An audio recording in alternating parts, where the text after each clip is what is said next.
MHO Talk Show. We have local brother homeboy that's going to join us right about now to tell an amazing story, an inspirational story, a triumphant story, a heartfelt story.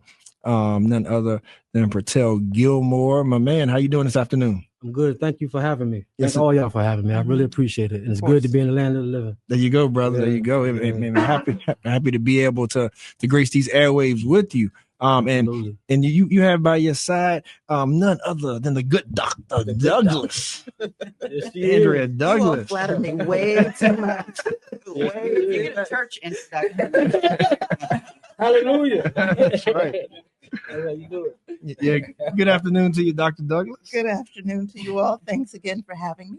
Appreciate it. Yes, indeed. Yes, indeed. So also, our sister girl Leslie also, reached out and told us about the conversation and the signing with author Pertelle Gilmore, February 8th, right? And that's going to be free entry at 4 p.m. But RSVP is required. You all can go on our page and go on the Jefferson School African American Heritage Center's page, and there's a QR code and link for you to register to come to the auditorium on that February the 8th at 4 to hear about this brother Gilmore's new book. I guess you can call it a memoir. You can call it a lot of things because you got poetry in there. You have short stories. Yeah. It's like biographical, all that good stuff, man. So it is the evolution of the apex predator, right? The autobiographical poems and short essays of a former gangster, The Unfolding by Pertelle Gilmore. And so I guess maybe to kick us off, Dr. Douglas, since you're here, kind of, we're going to dig into your story because we know it's people got to understand the story, how this came to be, right? We made you want to put these words on paper for the world to see. But Dr. Douglas, this conversation at the Jefferson, how did that come about? Like, what inspired you to work with this young man to make this an event at your auditorium? Well, we spend a lot of time at the Heritage Center telling the history of the African American community. That's what we claim we do, right? But in reality, if you come on a tour with us, if you go inside our exhibitions, what you're really hearing about is the moment from 1865 to somewhere in the 1970s, right? But there is a break in this community that happened somewhere around that time. And I have to say, my relationship with the Gilmore family is kind of an odd one. The first person I ever met was Curtis Gilmore. Okay. Right. He was working over at Blue Moon Diner and he was really kind to me. But one of the things he said to me was, I know the very first moment that I no longer believed in authority. And he had gone to Greenbrier for a year. He was getting off a bus and a white teacher called him a nigger. Right. And that moment, I knew that the story that I knew, there was more to it.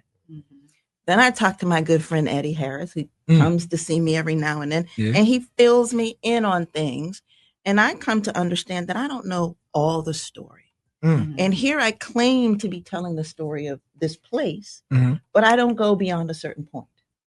Right. That's deep. I also understand that where we are in this moment in time, we live our lives over and over and over and over again. And someone said to me, this is just like the 1980s, right? And I'm not, in 1980, I understood I'm from New York. We understood what drug epidemics looked like. But so what I hope is by having this conversation at the Heritage Center is that we come to a place where we're telling the full history. There are decisions that I have to make every single day that I hope to be making with my community. And so this is one of those decisions that this community needs to say, okay, we're now almost 50 years post this story. How do we tell it to each other? How do we tell it to other people? And so let's understand it. And that's what my hope is for that to be. That's awesome, man. Thank you for prefacing it that way. Because one of the things, as we saw another tragedy this weekend, just last night, there also seems to be that gap of like we lose a lot of young brothers right? Like they're in between sort of being minors and being able to be on their own, and then a lot of bad choices get made. Mm-hmm. You know, and so as much inspiration that we can give to help, the better. Right. So Pertelle, man, I'm going to kick it to you and let's start at the beginning. Take as much time as you need. In fact, for those that don't know your story, you gotta let us know, you know, how the essays and the poems and things in this book sort of came to be. Like, what is your story? What led you, you know, to this point? Yeah, and Dr. Douglas, she hit it. We're a community. Mm-hmm. So my story is everybody's story. I'm a part of, you know, of everybody's story, especially the community of Charlottesville.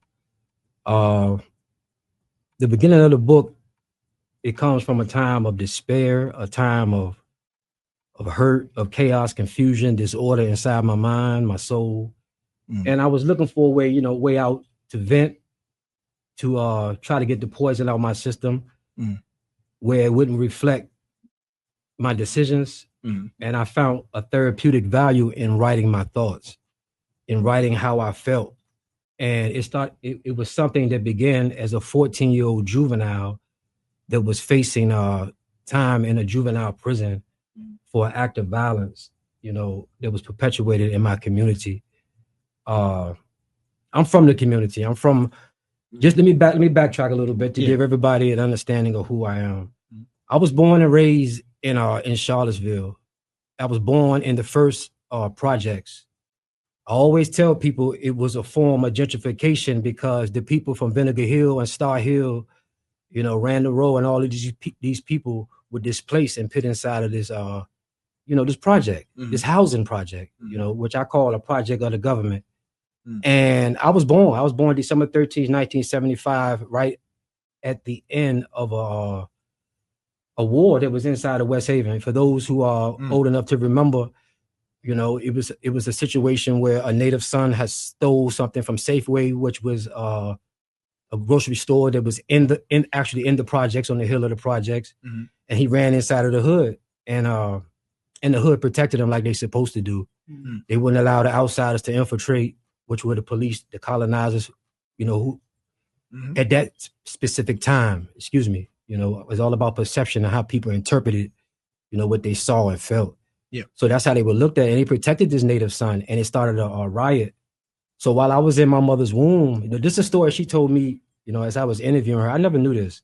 You know, she was gassed. You know, my family was gassed. They were beat down, and this is what I came into the world. You know, this set the stage for Pertelle Gilmore. Right. So, you know, being raised in West Haven, you know, coming up, I was a product of two well-known families. For two polar opposite reasons. You know, one were, you know, really street people, you know, involved, you know, in the street life. And the other ones were working class, middle class people, you know, trying to make a better life, you know, for the family. And everybody, my uncles, my family, they were all wise to the streets. And they, you know, they raised me in love. They raised me in the best way they knew. They raised me in a nurturing environment. But a lot of times, like I always tell people, the generational curse is handed down. It's the perpetual cycle of ignorance. And I was handed, you know, the love that they was given, which was a damaged love, you know, a damaged love from probably 400 years of oppression and slavery that was handed down to us. So that sets the stage for me. And I come up in the hood. You know, I worship the people that I was around, you know, as we all do, the adults in our life. You know, we worship them as gods. You know, God is whatever you worship, whatever you spend most of your time with. That's right. So that is your God. And these were my gods. And I lived and breathed. And they trained me in the ways of survival. And she spoke of Curtis Gilmore. Dr. Andrea Douglas spoke of Curtis Gilmore. May he rest in peace. But he was a survivalist. You know, he was a good person, but he was a survivalist, and he taught me how to survive in the streets. And me being a little bit more what's the word I'm looking for? Not in tune with myself, but more my innate qualities, the stuff inside of me, it put me a little bit more ahead of my peers.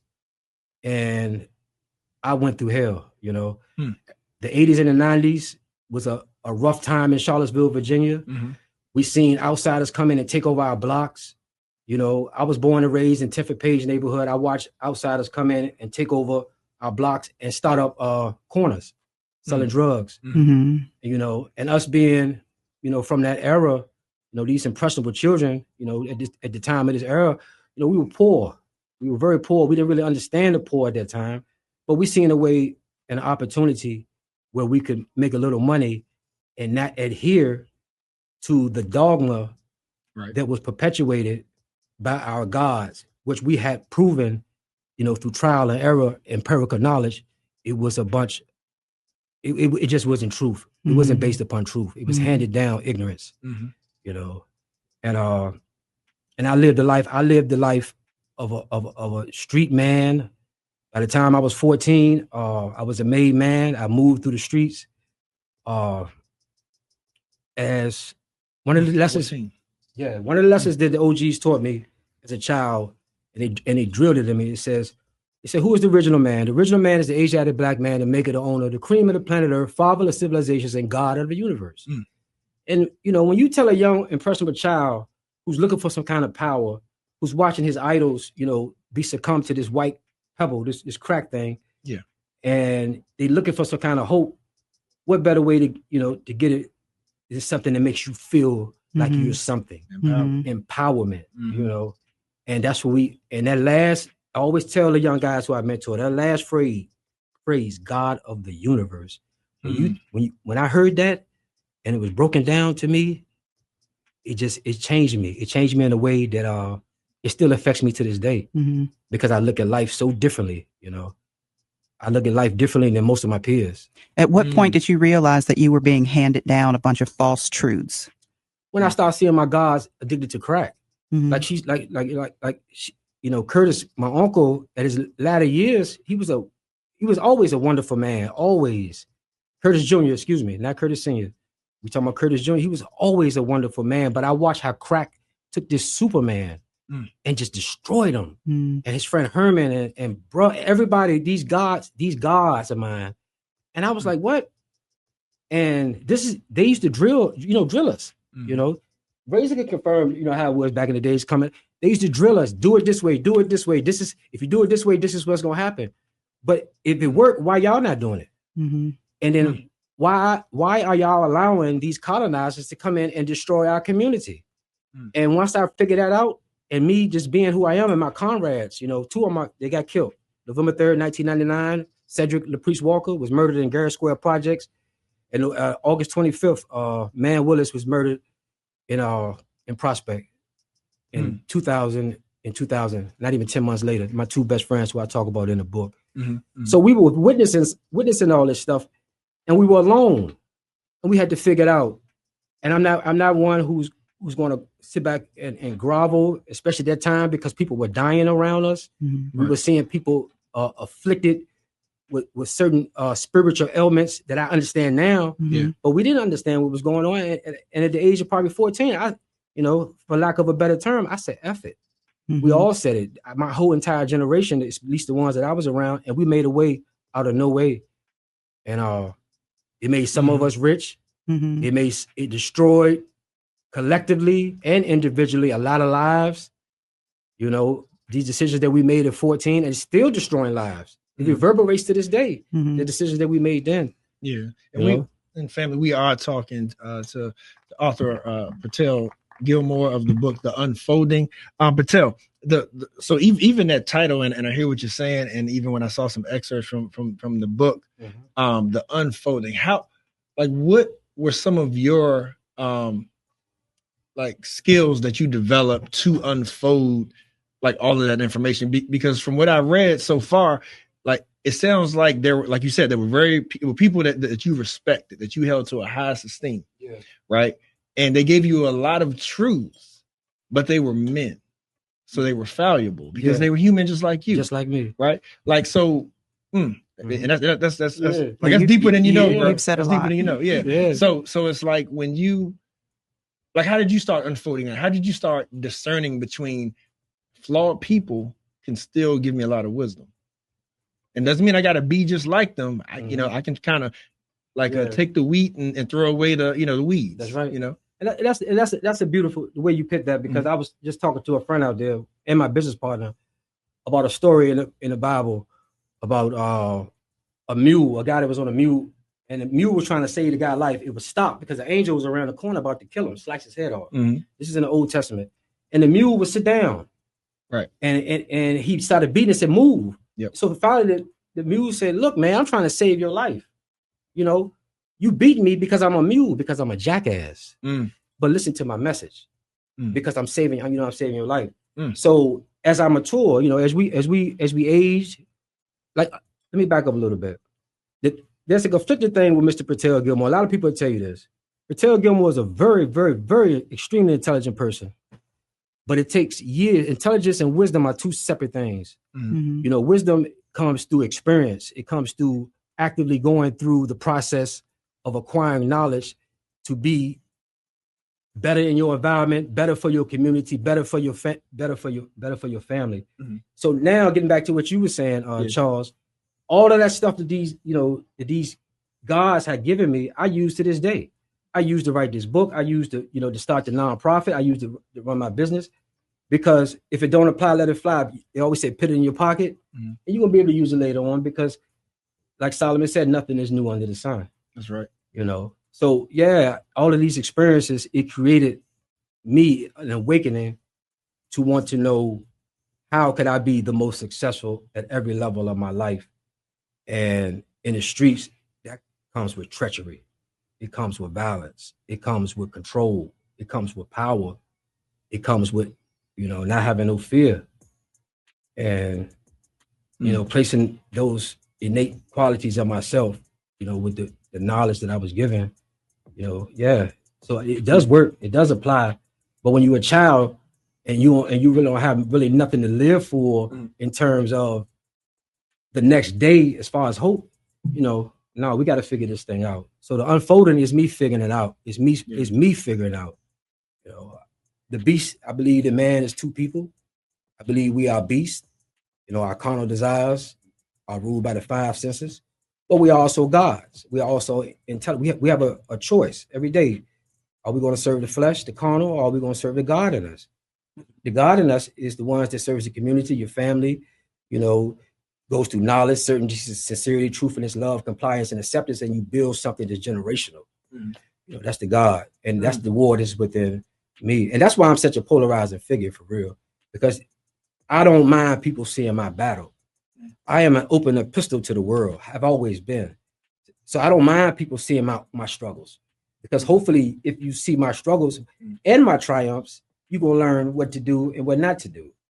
And I've never been one, to run from that. I've never been one to run from what I feel. And most people feel what people think about them. I never really thought about that until the latter part of my years, especially with kids watching me, the children watching me.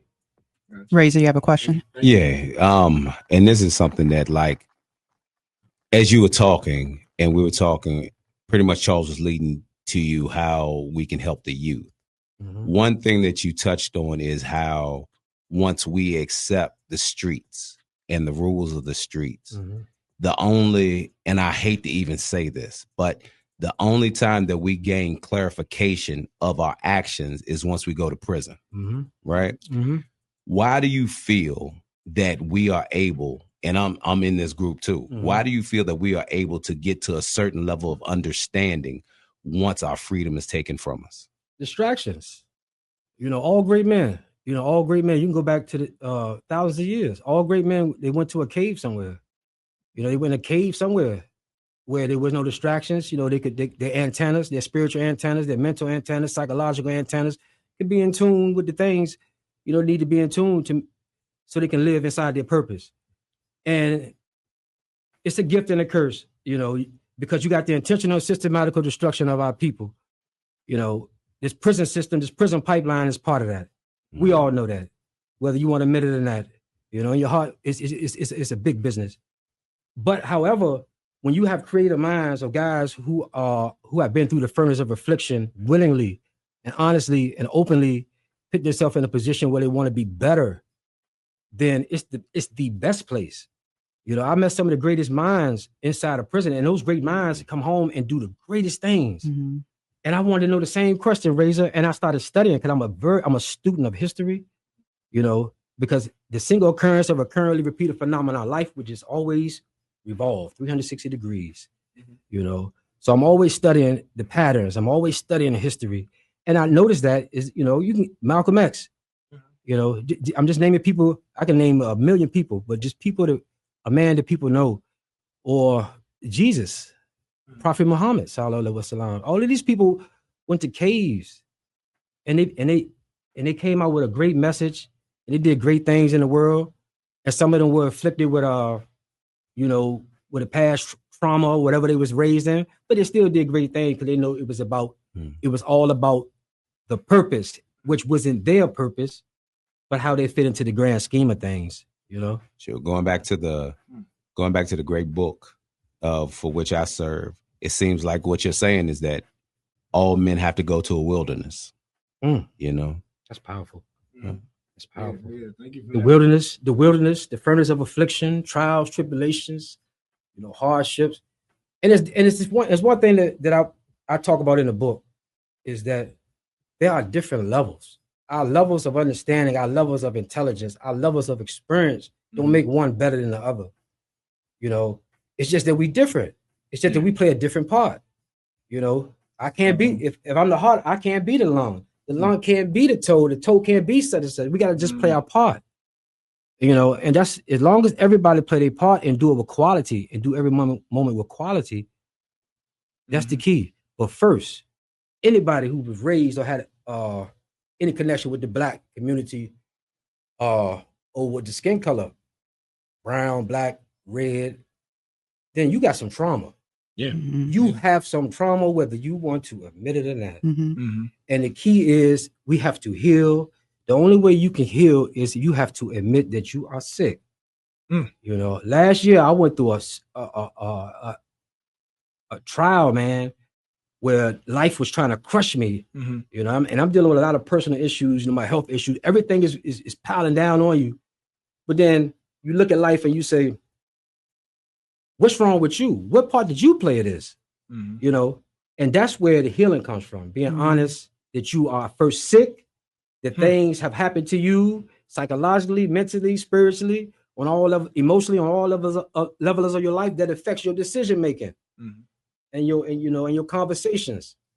So that's the key. Yeah, thank you for that, man. So what I hear you saying through is that through your, I guess, lived and learned experiences, we are all broken to some extent.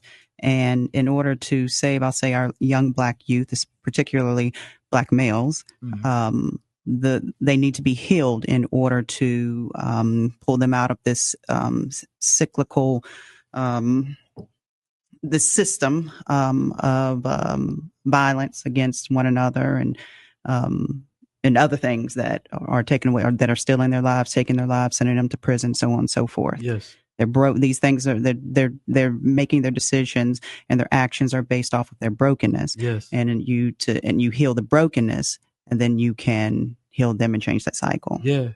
That's the key. You know, that's the key. Like okay, I'm 50 years old, man. So, you know, you look at people like me.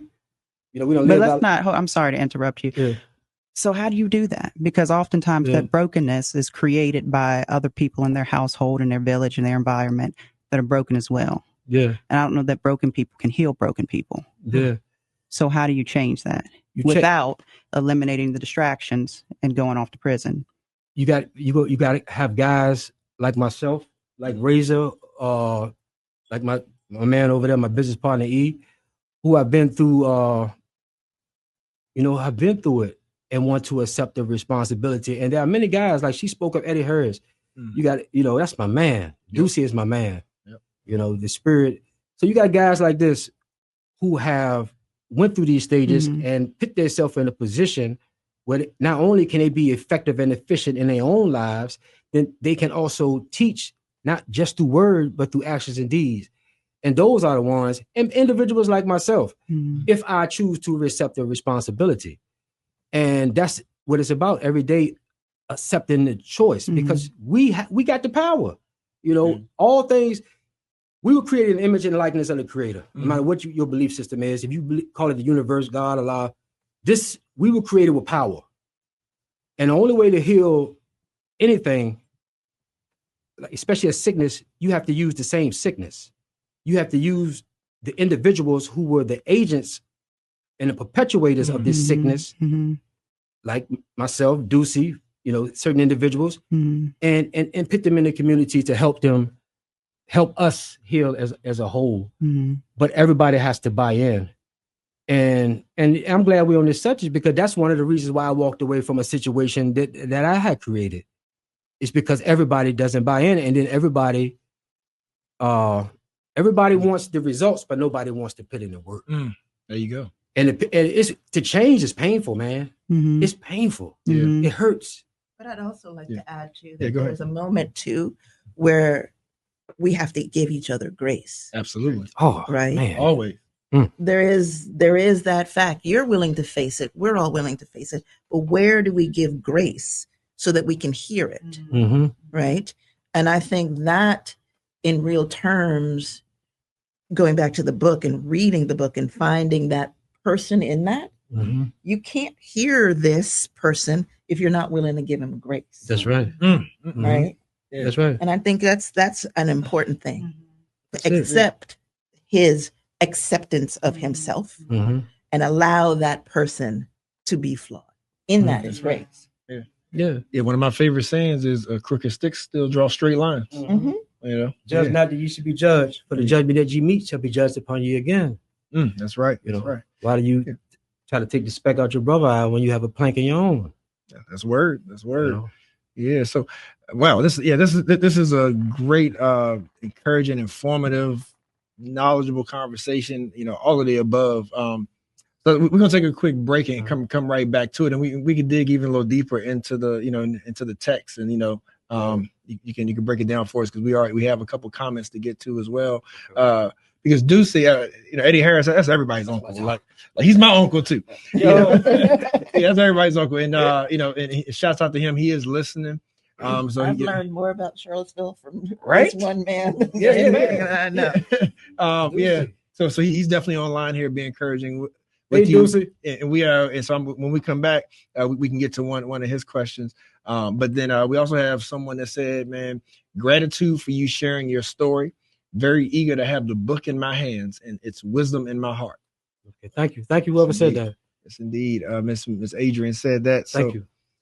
So we will be right back. Stay tuned, and if y'all gotta take a bathroom break or something, we understand. Get a snack, because we got much more with author Pertelle Gilmore. Be right back. I am HO Talk Show. We are here with none other than author of The Unfolding, Pertelle Gilmore, dropping so many gems. Hopefully it is informative and as encouraging to you all as it is to us here at the studio.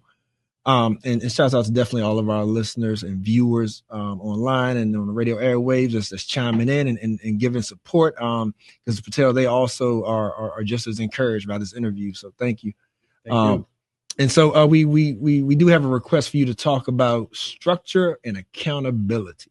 Thank you, Mr. Ducey Harris. That's right. Structure and accountability.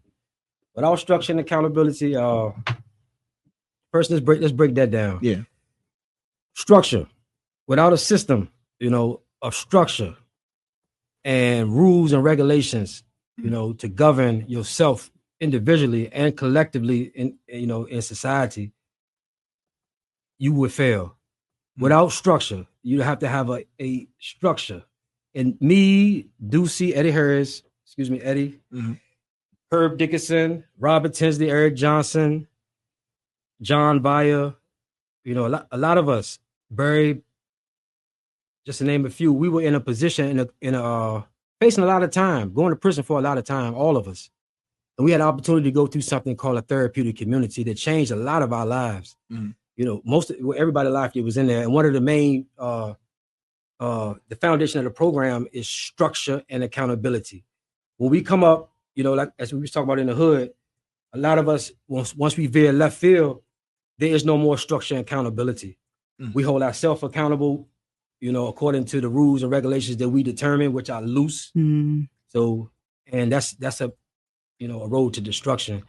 So to answer, to respond to Mr. Harris, structure and accountability has to be implemented in and that goes back to what you was asking too. It has to be implemented if we are to reach the youth.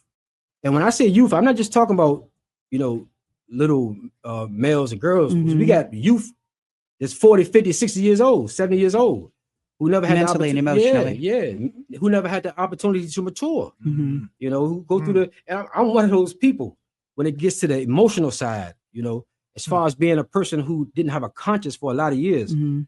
I just learned how to have feelings with like the last 10 years and to experience it instead of numbing it and just going through it. So yeah, that's what structure and accountability. Structure and accountability puts you in a position where you could be productive and constructive. Mhm. Mr. Harris. I pull you up, Mr. Harris. Yeah, Thank you, there's been so much said here, and it's kind of hard for me to talk about because there's just so much that could be talked about, and just the gravity of the topic. But in thinking about structure and accountability, and you kind of touched on this, are we talking about structure that is introspective, or structure that society creates and then tells us is the way to live by? Okay, you touched on it, but exactly. As a people, and I'm speaking to the, because it sounds like a lot of what you've learned is all because of interflexion versus what's the construct that society has handed you. Yeah, the society at large. Mm-hmm. But the society, my society, which is guys like Eddie Harris, that's destruction. That's kind of structure and accountability. These are the ones. Okay, it's two different types of feelings when you look at an individual. Either you're gonna sympathize with them or empathize with them. Now, I can look at this white male from Greenbrier that had a flat tire. He's out in the middle of the street crying. Mm-hmm. I can sympathize with him and help him, but I can't empathize with him. He can't empathize with my struggles. He never lived in the hood. Mm-hmm. He never been through what I've been through. So he can sympathize with me and try to help me. Guys like Eddie, my peers, my comrades, this is the ones who build the structure and accountability based upon their life experiences of what worked for them individually and collectively through this support group, this peer group. And that's what we should aspire for when it comes to structure and accountability. One thing I want to touch on also is, it was internal, but a lot of it was external, and those guys know it. Because when you go through the therapeutic community, the locust therapeutic community, it's a 25-hour a day, 8 days a week, 366 days a year job where you are hyper aware and you're always watching your thoughts. You're always watching, your movements. You're always watching the people around you. It makes you aware, so you will recognize the triggers that will put you in positions that are not conducive to health and wealth or prosperity. And that structure, combined with the internal and the external together, I always say yin and the yang, the polar opposite. When you put that thing together, it brings forth completion. I appreciate that. I was having that conversation recently because I hear you talking about like relationships or like what's your ecosystem or your community, right? Or what have you. Because we were talking about like how do you determine your moral compass? Right. And you really need that, right? And if you think about like whether you're thinking about a marriage or whether you're thinking about a family, a community, what have you, or even your, like the larger community, when we look at what's going on right now, like within our government, right? It's like if you have people with no morals trying to tell you how to live morally, right? It's like then the system just broken. So you got to have that level of accountability, right? So I totally feel you. And that's and this I always preach this. All of this was created by design. It is the intentional and systematical destruction of a nation of people. So if you have an intentional, which is something that is intended, it has a motive, plans, schemes, you have to have some, if the intentional systematical destruction of a people, you have to have something that is intentional and systematical construction of the people. So you got to come like in the 8th degree of the mathematics that we deal in is build and destroy. If you build something has to be being destroyed. Two things can occupy the same space at the same time. It's the law of physics. So if we are to battle the intentional destruction of my soul and my people, we have to have an intentional construction. We have to scheme, plan, play chess with this, man. We got to sit down and strategize, and we got to be honest. We got to come to the plate with everything. You can't just be 50%. You got to come with who you are, so we know who you are, your flaws, your weaknesses, so we can enhance them and make those better for the nation. But if you don't have that, if that's not a part of the equation that's inside of your heart, it's not going to get done. We can't do it by this. Yeah, we could make small drops, but if we want a mass movement, that's what it takes. I got one for you. Yeah. All right. Let's. I'm glad that you preferenced that, right? Yeah. So let's go where the rubber really meets the road. Before I can bring something to the table to build my community, I have the struggles that I have with who I am, who I've been for a long time, to who I want to become. That's right. Can you touch on that? As you, like you said, you didn't mind people looking at your struggles. You wrote your books, you wrote your thoughts down on paper, right? Situations come, life be life. And let's say like the young kids say, right? When those things come, what do you recommend so that you don't revert back to the life of what you know that you're more comfortable with? Because I was one of those people that I can be honest with you. If my anger arose, I was more comfortable with being violent with. I'm gonna take it another step that'll probably end up getting me in trouble. But when I was younger, I was more comfortable with a pistol in my hand than I was with having a conversation. That's our reality. Now, people see me as the person that talks on the radio now, but when I was younger, I was the only child. I was the smallest of everybody. I did not like getting beat up. You know what I'm saying? So, and I'm a country boy, so access to the Second Amendment was something that we grew up with, right? So it was a serious struggle for me to understand, use your words, express yourself in a way that you can be understood, as opposed to reverting back to what's more comfortable to you. Yeah. So I'm asking you as the poet, as the writer, as the person who's educating us, what do you decide to do when a situation puts you to where you want to be, what's more comfortable to you, as opposed to what you say that you want to become? Your support structure, your peers. Just from my own experiences, if you don't have a peer network around you, and I use that word peer very heavily, people who have had similar experiences, and been through things that you have been through, come from the same background. If you don't have a group of those advisors around you who will hold you accountable, like what Mr. Harris was saying, and you don't have that structure, like what you was saying, being established, that y'all got this understanding, then it's never going to work. We can't do it alone. You got to have that peer group.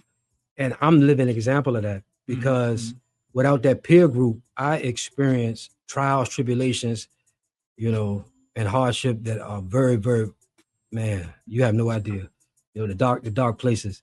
So having those guys like that around you who to pull you up and say, look, like calling my brother right here, like, look, I'm feeling this way, man. I feel like going out here and doing this, man. What's up?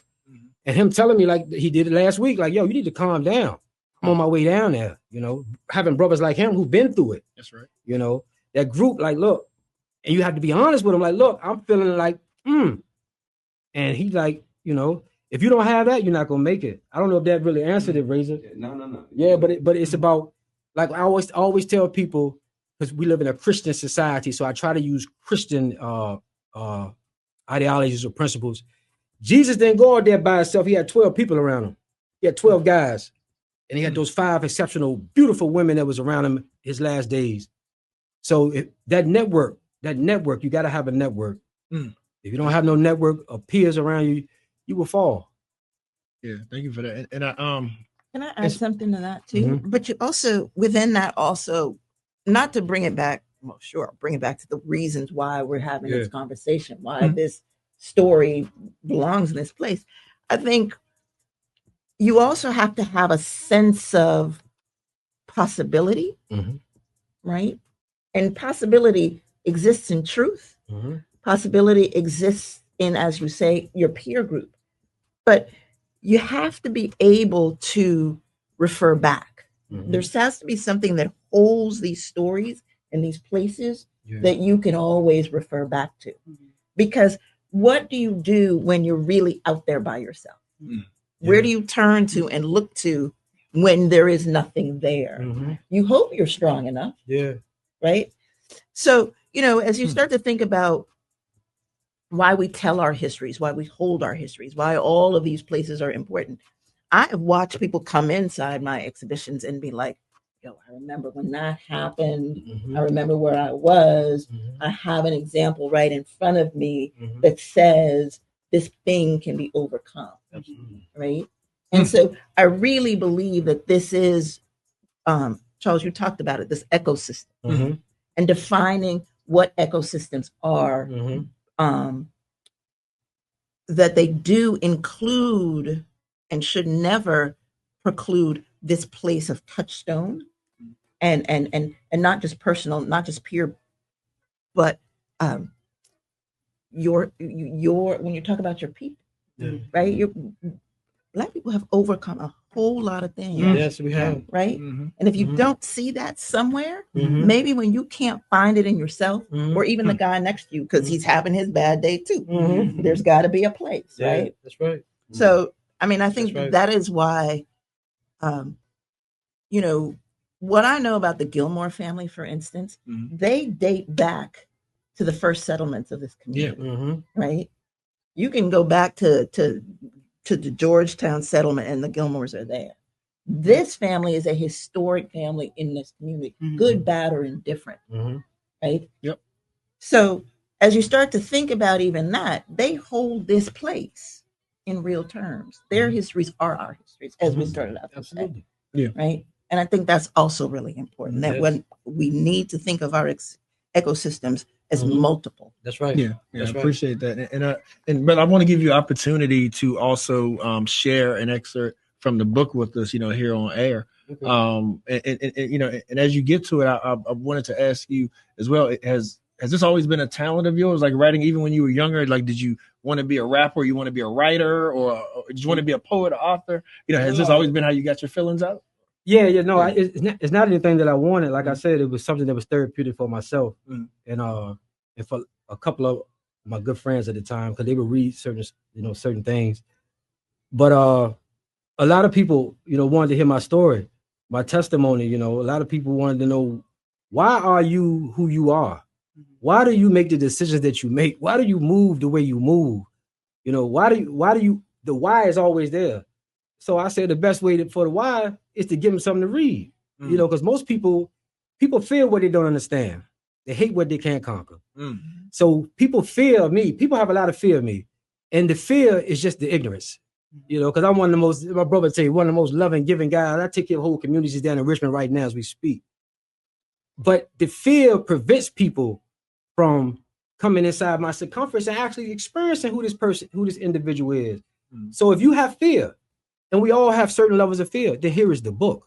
And once you see the why behind it, then hopefully you will, not just with me as an individual, have a dialogue with, but people with the same background. Let's have a dialogue, because I'm a man, I'm a human. No matter the atrocities that I committed against humanity in the streets when I, for my, my years in the streets, but I'm a human, and I am a very intelligent human. So we can have a very good conversation, if you really want to. And a lot of people don't want that. They choose not to be it takes a certain type of individuals to invite me inside their circumference. You understand what I'm saying? We were talking about this earlier. It takes a certain type of individuals to invite me inside their circumference. And for the ones who choose not to, the book is for you. And I wrote this book also just, I could be dead and gone today or tomorrow, just to give you the why. Let's talk about the why, not just for Pertelle Gilmore, right, but for everybody, that was raised in this 70s, 80s, and 90s culture of decadence. I call it pure decadence, for real. Like, I would be remiss if I didn't ask this, Max, because we have an upcoming dialogue on community safety happening. We are still losing young Black men in this city to gun violence and what have you. What impact do you want on that demographic? What impact do you hope comes from this book? If there's a young man that was you 50 years ago, but today, and he read this book, like, what lasting impact do you want? to say that somebody understands, somebody actually thinks like me, or views the world like me, or went through, similar experiences, and, take the tragedies or the failures and also look at the triumphs and the things that were created, from that. And also looking at the people and the things that were put together to make this individual leave that lifestyle. I want them to know who they are. I want them to know who they are. We the same, man. We the same. I preach that we are the same mind, but we live in different cups, different bodies. We the same people. And if you, from the muck and the mile, the projects, the hood, the ghetto, whatever synonym you want to put on that, then, a lot of similar experiences, because it's designed that way. I've been in ghettos. I've been in ghettos from Brooklyn, Boston, Massachusetts, Baltimore, Maryland, everywhere. And I noticed everybody is the same when it comes to, as far as the trauma, the afflictions. All you see is different names. In Baltimore, that's his name, Johnny. Charlottesville, that's Rick or whoever. But it's you feel me? I just want them to read and just know that you're not alone. For a lot of my life, I thought that I was the only one like me. Until I started going and being honest and open up myself to have people like Eddie, who raised me in the street, but also was able to raise me out of the street. That's deep. So we only have like less than a minute left technically. Okay. But did you want to share an excerpt? No, I can if you want me to. Oh, we want to save that for the Jefferson. Andrew said, y'all come to the Jefferson. Too much. I'm giving up too much. Hey, look, I feel you. I'm going to read all y'all want. Y'all need to come and check out me and Dr. Andrea Douglas at February 8th, 2025. We're going to be at the Jefferson Heritage School Center. And we're going to have books, signings. We're going to be there. We're going to have a dialogue from 4 to 5:30. So what I'm going to do is I'm going to take your advice. I'm not going to read nothing. I'm going to read. Come to the event, and I'm going to read all you want, all the questions. We're going to get it in. Spot on. Thank you, my brother. Yeah.